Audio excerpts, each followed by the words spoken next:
video, we will discuss about the expository writing and expository essay. So first, I will discuss the expository writing. Expository writing is used to convey factual information as opposed to creative writing such as affection. It is the language of learning and understanding the world around us. Expository writing is everywhere in everyday life, not just academic settings, as it presents anytime there's information to be conveyed.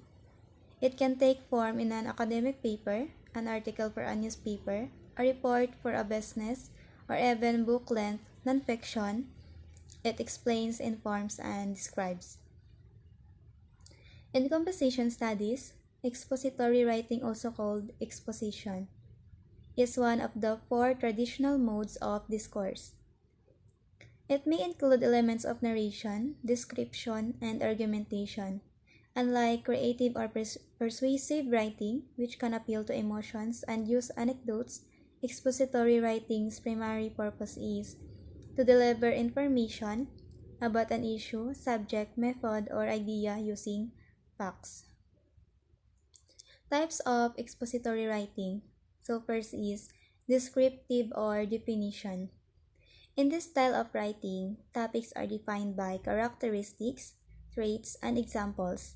An encyclopedia entry is a kind of descriptive essay, which means it gives a definition.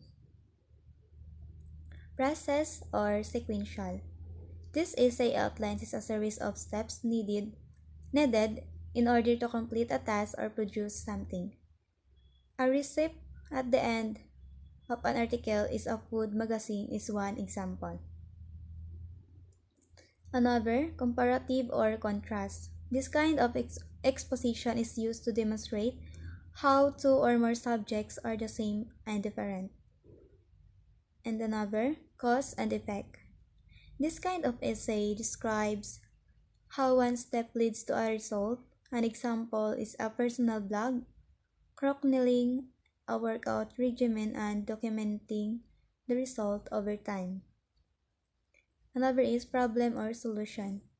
This type of essay represents a problem and possible solutions, backed by data and facts, not just opinion.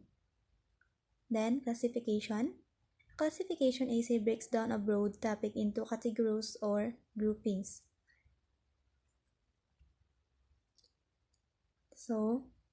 And now, for the tips of expository writing. First, it starts where you know the information best. You don't have to write your introduction first. In fact, it might be easier to wait until the end for that.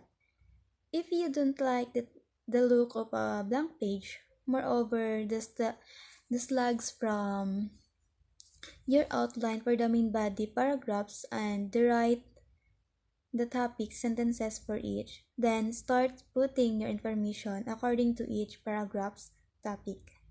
And another, be clear and concise. Readers have a limited attention span.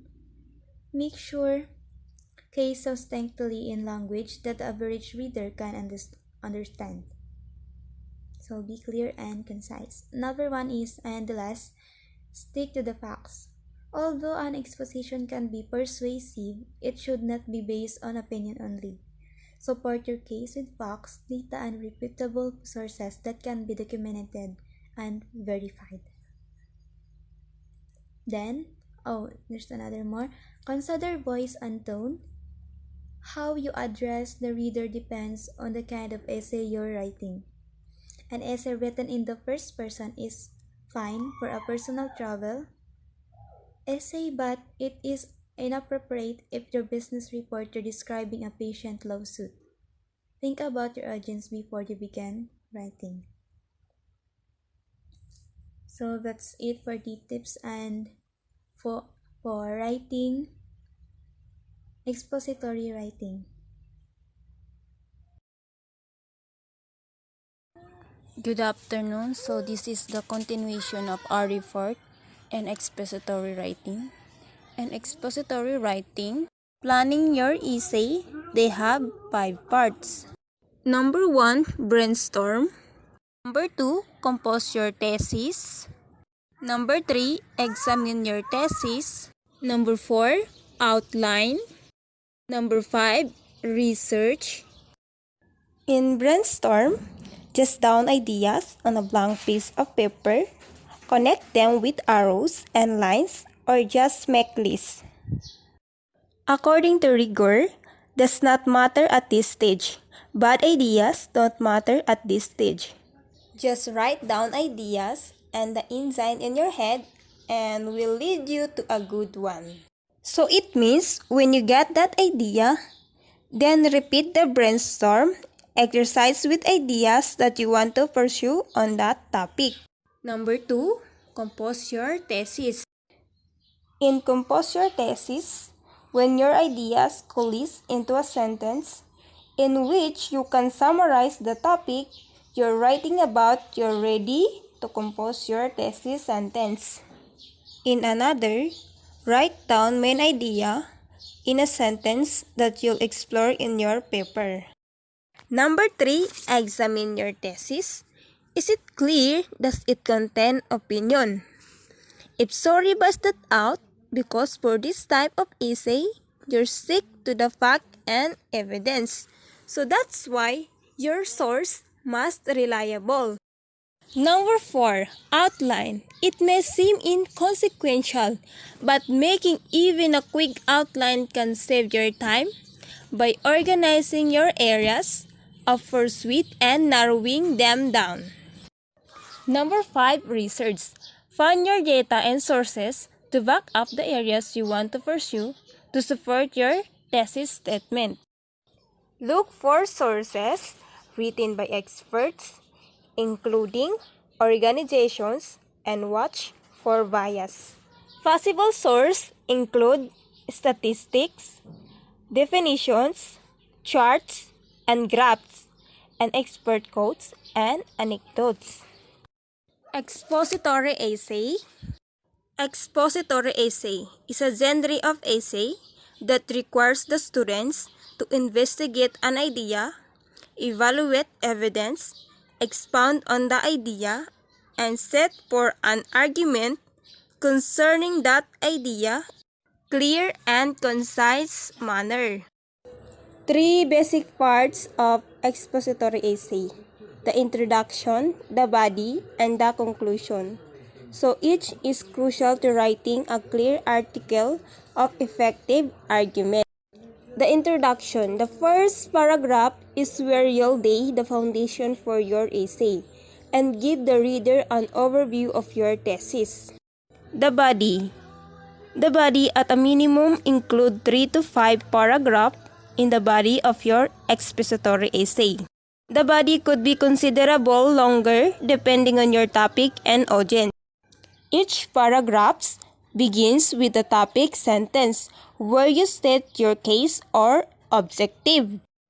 Each paragraph begins with a topic sentence where you state your case or objective. Each topic sentence supports your overall thesis statement. The conclusion, the final section of your expository essay, should give the reader a concise overview of your thesis. So that's the end of my report in expository essay and planning your essay. So good day. So now let's proceed to the expository examples.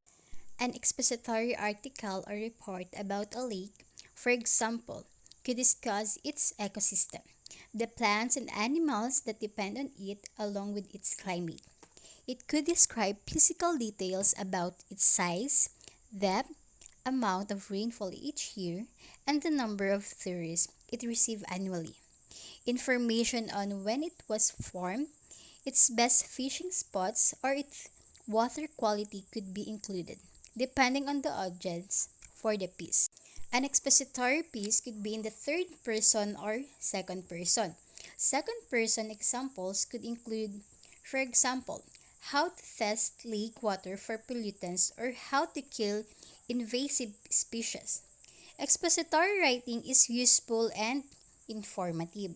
So in contrast, someone writing a creative nonfiction article about a lake might relate the place to a defining moment in his or her life, penning the piece in first person. It could be filled with emotion, opinion, sensory detail, and even include a dialogue and a flashback. So it's much more evocative, personal type of writing than an expository piece, so even though they both non-fiction styles. The structure of the expository essay is held together by the following.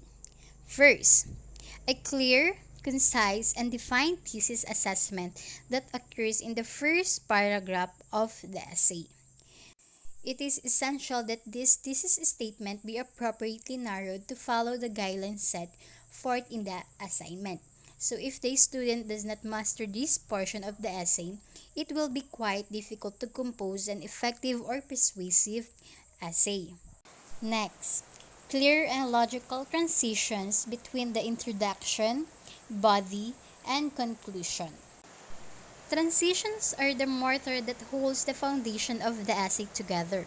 Without logical progression of thought, the reader is unable to follow the essay agreement, and the structure will collapse.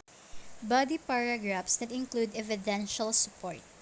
Each paragraph should be limited to the exposition of one general idea. This will allow for clarity and direction throughout the essay. What is more, such consequences creates an ease of readability of one's audience.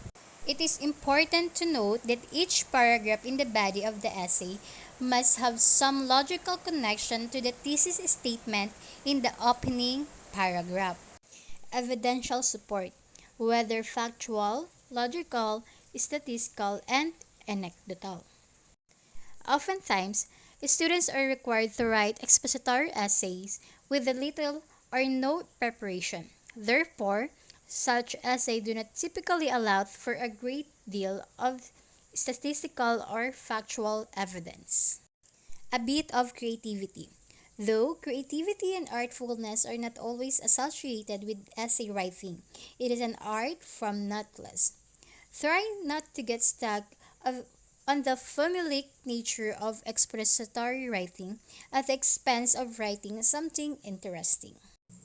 A conclusion does not simply restate the thesis, but readdresses it in light of the evidence provided. In this point of the essay, the student will begin to struggle. This is the portion of the essay that will leave the most immediate impression of the mind of the reader. Therefore, it must be effective and logical.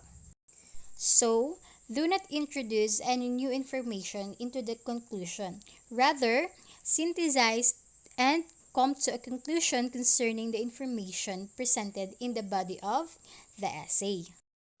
The five-paragraph essay. The five-paragraph essay is a format of essay having five paragraphs. 1. Introductory paragraph. 3 body paragraphs with support and develop. And 1 concluding paragraph. Because of this structure, it is also known as a hamburger essay, 1-3-1, or a three-tier essay. So that will be all. Thank you for listening.